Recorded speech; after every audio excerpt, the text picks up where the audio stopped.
everyone, it's Christy from Nightmare Toys, and today we have our in-store signing with Christine Elise. You know her as Kyle from Child's Play 2 and the Chucky series, and as Emily Valentine from 90210. Thank you very much, Christine, for coming. Very happy to be here. This is awesome.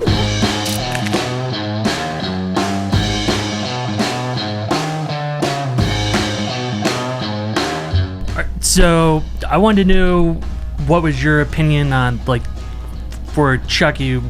Do you prefer working as a movie set or the TV set? Because I know the schedules are very different.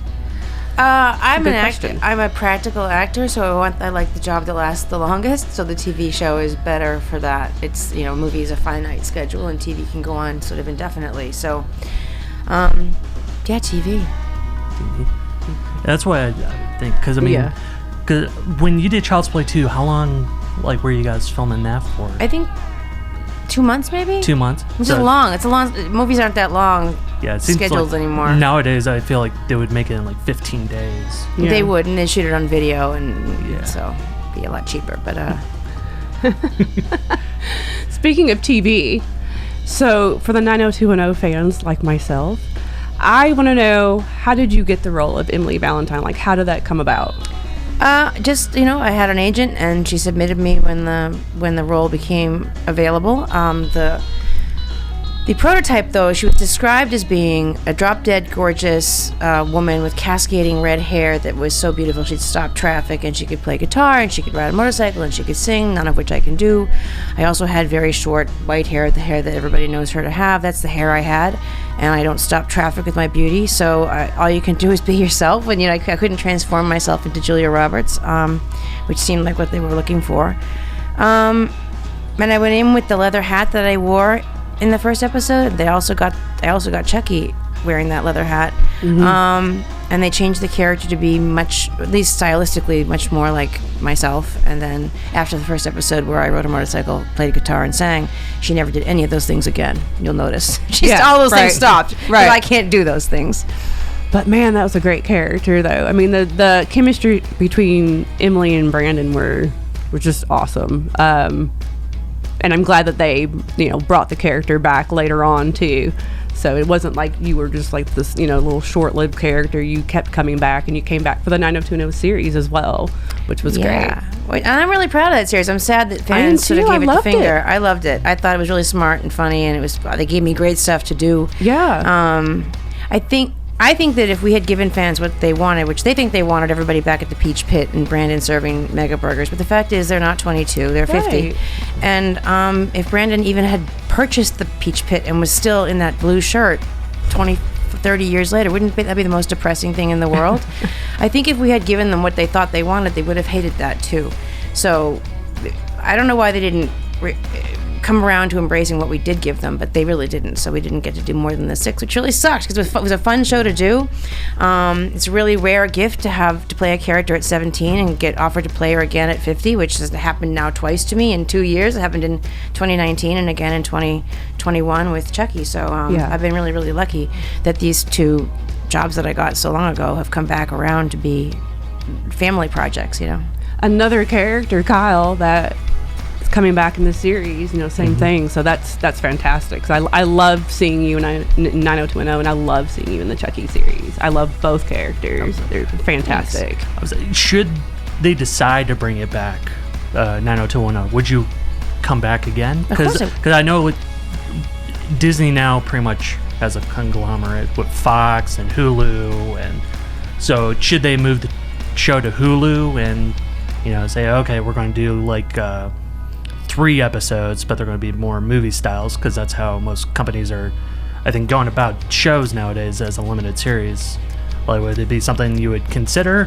I say yes to all work that pays. If it's union and it pays and I don't have to get naked, the answer is yes. There you go. 99.99%. I'm not in a position to say no to work.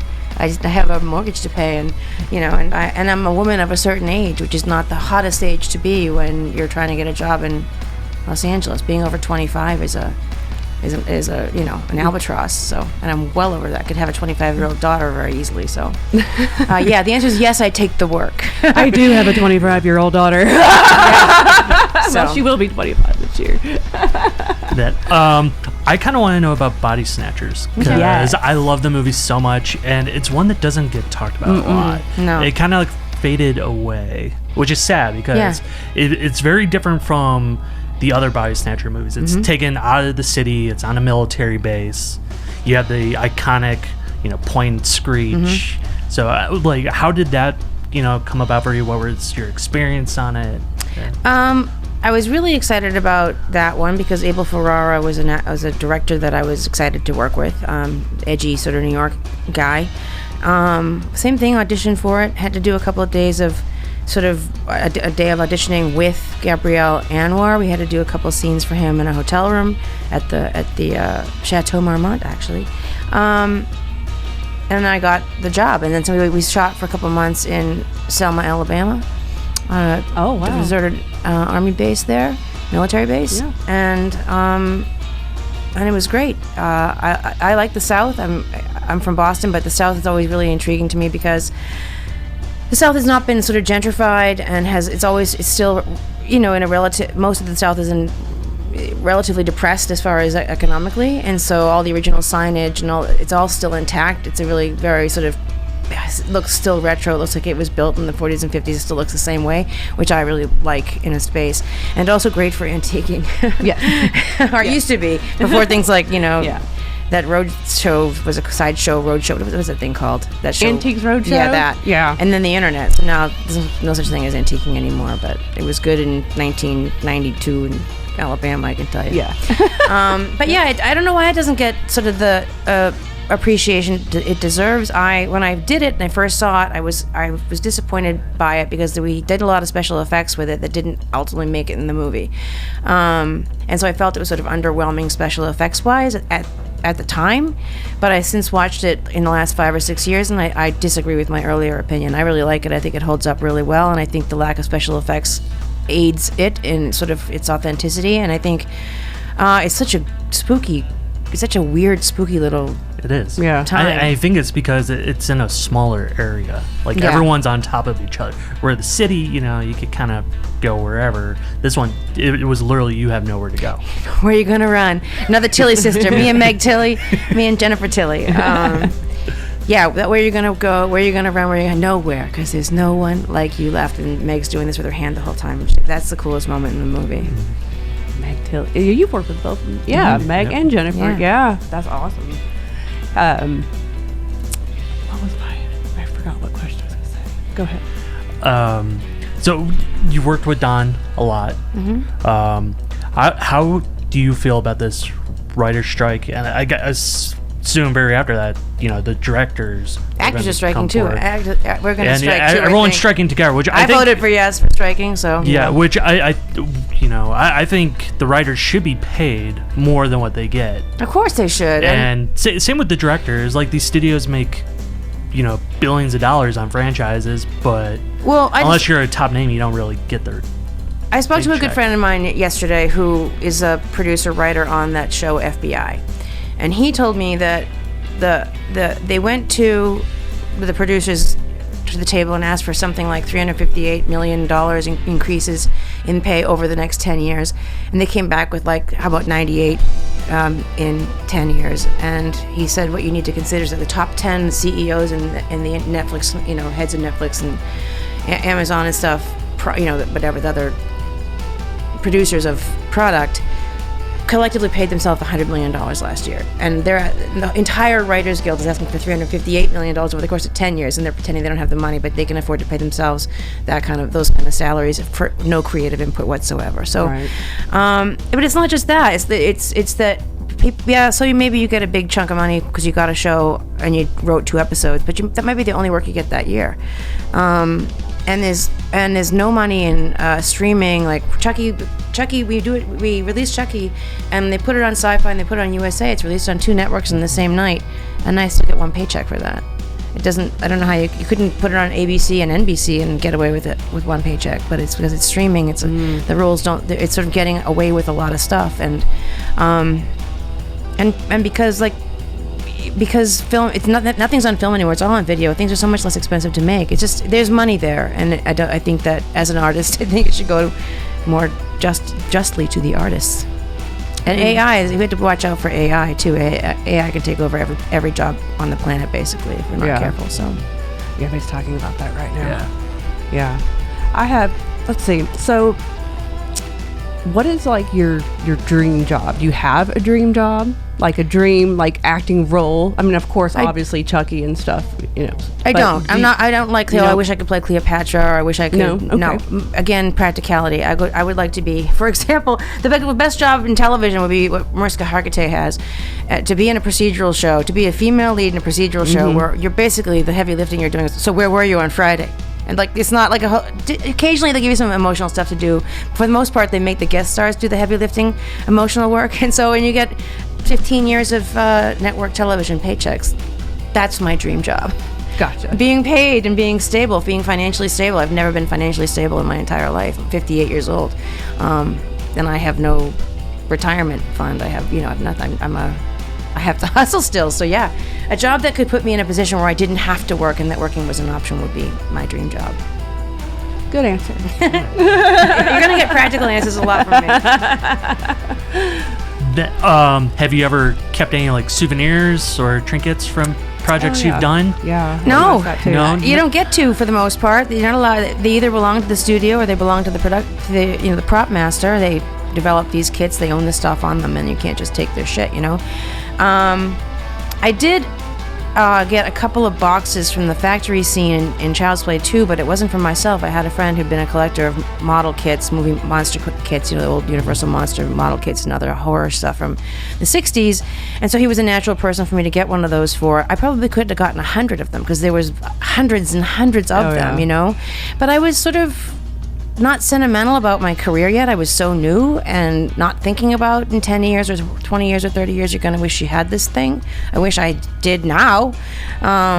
So between not really anticipating being sentimental about my past, which I am now, when I could, I didn't, and mostly you can't anyway. So the best thing I have is my hat, the leather hat, which I already owned before I was an actor. It was my hat before I was even an actor. So, and it's my lucky hat, and I've gotten some of my best jobs with that hat. But I brought that hat to my career. I didn't get it from my career. I can honestly say I almost teared up when you had the hat on for Chucky. Dawn makes me wear it every time. I wore it at the end of Cult. I wore it in season 1. I wore it in season 2. Yep, I love the hat. It looks great, and Thanks. I love that you've kept it the whole time. And that it's a good hat. It's a great hat, and it's great that you've worn it from character to character like that, from different show to different show. It's fantastic. I wore it on 21 Jump Street. Yeah, I've worn it a lot. Oh, did you? 21 Jump Street. Oh, okay. I love 21 Jump Street. How do you like working with the puppeteers on the show? Because I think for you it must be easier. Because most shows would be like, we'll just CG it in later. But you physically have someone there working with it. Yeah. That's evolved a lot. First of all, I'm an actor that really counts on the crew for my moral support. The crew is my family, and usually that's the people you end up closest to as an actor are the hair and makeup people, and then the camera operator, because they're the ones that are right in your face, like literally in your face. Puppeteers are like also right up in your grill, and the Child's Play 2 in particular, they're all right. So you get to know them really well. And they're just part of the crew. It's family. It's all family. It was harder back then because the doll's mouth, they had to get it on set, they'd sometimes play Brad's playback at half pace, so he'd be talking slower so the puppeteers would have more time to get the mouth moving correctly, and then just speed it up in playback so it looks like he's talking right, talking in the right speed. And so but it's hard to get him to do everything right. One guy's doing one arm, one's doing the other arm, one's doing eyebrows, one's doing the mouth, and has a magical synchronization that has to happen for it to work, because the human eye can see tiny flaws in pacing and timing and stuff, And so, there's a scene where I had to, in Child's Play 2, where I've just found Joanne dead, and he's been on my back kicking me, and I'm flailing around the bedroom. And finally, he trips me, and I fall backwards, hit my head, and he comes up with the knife, and, puts the knife in my cheek, and I had to get in the car.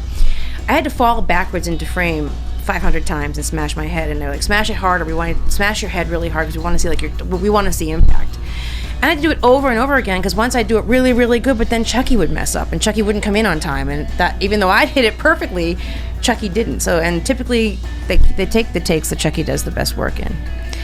But that's evolved. Now they can program Chucky's mouth ahead of time. Brad's dialogue's all pre-recorded, and then so on set there's no worrying about the sync of the mouth. The mouth's been programmed to work and look like he's talking. And the puppeteers now, instead of having cables come out and being in like an octopus around you with cables, they're in green screen or black ninja suits, and they're literally in the frame with you with sticks and stuff moving him, like right here, you know, and you have to pretend they're not there, and then they paint them out with CGI afterwards. So it's a smoother process, but it's more awkward in that there's a lot of people that can divert your eyes and stuff that aren't supposed to be there. That's interesting how they do that. Mm-hmm. It's crazy to see the dailies with them in it. To see them all not painted out yet. It's really funny to see. I wish they would release some footage of that. Some like behind the scenes stuff. Yeah. Were you a horror fan at all before this all started with Chucky or anything? Or did you watch the first one before that? I hadn't seen the first one until I was in the running for the second one. Mm-hmm. But you have to remember, this is like the late 80s, and so the only way you see movies is you have to go to Blockbuster and rent it and hope it's not the one that they have isn't off the shelf. And, you know, it wasn't like you could just click a couple of buttons on your computer and pull it up on your television. So, and horror wasn't what it has become. It wasn't, it's really become a thing that it wasn't then. I'd seen, my favorite horror movie of all time, which I had seen by that point, is The Exorcist. I have become a huge horror fan, and I've become increasingly so. And the first year of Chucky TV show, we had a 14-day quarantine. Across the country, we had to do 14 days of absolute ice. We couldn't leave our hotel room. And they would come and check. The state would come and knock on the door, and if you weren't there was like a $5,000 fine. It was a big deal. Toronto was really strict. And so for 14 days, I decided that I get asked about horror movies all the time, you know, and so I decided to really educate myself, and I watched a whole bunch of franchises from top to bottom. And my takeaway from it is that I think that the actors in these films don't get the credit they deserve. It's really grueling acting, in a lot, especially for women. They do a lot of really great emotional work and work that's just exhausting, and I don't think that they get any real respect for it because the genre is not super respected. It's kind of, you know, there should be a category, a thriller, horror. There should be another category for these sort of films to get some, you know, some love. I think so, because definitely the Chucky series should be getting tons of awards. Yeah, well, I think they do. I mean, they've won some. And, I don't think the Chucky series is necessarily in the same boat as a horror film would be. Well, yeah. Yeah, but but it's tough. It's like comedies don't get taken seriously either, so which is sort of ironic. Yeah, or perfect, if you will. I'm not supposed to take a comedy seriously. Do you have any other projects coming up besides season 3 of Chucky, or do you have anything going on? Not right now. No, I'm just a convention girl. I just travel the world doing conventions, hanging out with Felissa. Right? Everyone's favorite person. Yeah. That's the good thing about horror fans, though. I know within the big executives and all that, horror doesn't really get noticed, but us horror fans love y'all, and conventions and coming to stores like ours and coming to signings and stuff, and we love y'all. So, well, tell you what, I'd rather spend my year doing conventions and getting out and hanging out with the actors that I know and love, and getting to see actors that I'm a fan of that I'm too much of a dork to ever approach because I'll fangirl too hard, and meeting fans and seeing all the incredible stuff they have for us to sign, these original fan art and all kinds of really rare custom stuff they get done. I'd rather do that all year than get an award one night and have it sit on a shelf. The real reward is getting to hang and having longevity and having people care about your work forever, you know, and in a real way that you really experience because you talk to them all the time. Right. Yeah. Of course. Anything else? How do you feel about being like the unknown final girl? Like unknown? Well, I mean, because people talk about final girls. It's always Nancy, Lori, Sydney. No one ever brings up Kyle.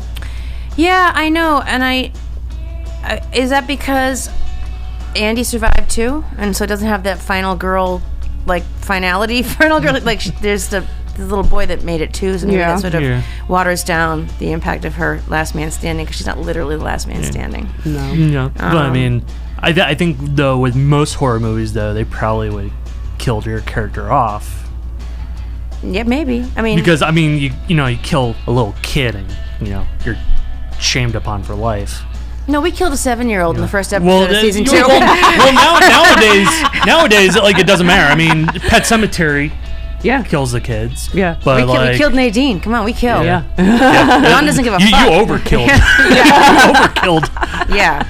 But I mean, you do have like the final, girl tropes. Yeah. Yeah. But you're not really mentioned, which again, it could be because Andy survived. But I feel like it's kind of a, At this You think point, it's a slight- it's like, At well, this why point. aren't we mentioning Kyle in this conversation too? Well, start mentioning her. we do. Yeah, I mean, Start bringing her. I've got a shirt that says "Final Girl" on it. Me too. There you go. Yeah, I know. It's not. I don't lose sleep over it. I mean, what is that? What does it bring to your life? Can you say anything about season 3 of Chucky or nope? No. Didn't think so. I tried that with Alex too. Didn't work. And they come down. If they even postings that actually, there's nothing wrong with what got posted, and they give us grief. They gave us grief about the podcast. They gave us grief about everything. So. Has filming wrapped on season 3, or is it just shut down right now? It's not shut down. Oh, it's not shut down. No, and it's not wrapped. It's not wrapped. Okay. They start in April. If the schedule doesn't get interrupted by these strikes, which it likely will, they would wrap normally in August. But the strikes are probably going to happen. I think the actor strike's going to happen, and the writer strike. There's something I'm not totally clear on the technicalities of it, but I know the Teamsters said they wouldn't cross picket lines. Teamsters wouldn't. If the Teamsters won't work, then nobody can work. If trucks don't show up, then there's nothing to shoot. So I don't know how anyone's shooting right now. I guess the strike hasn't officially started or something, and it doesn't really actually start officially till the end of June. Or I don't know what the hell. But I just know that the end of June seems to be the looming thing where things will shut down. But that could change. I just don't. I think it's not going to. I think it's gonna. Yeah. I think strikes are going to happen because they really need to. And it's a unique time where a bunch of unions are striking at the same time, which is producers don't like to deal with everybody at the same time for obvious reasons because it's so much more powerful to have everybody say no. But we'll see. Thank you, everybody, for coming on out to our in-store signing with Christine, and thank you, Christine, for coming on out. We really appreciate it. It was really awesome.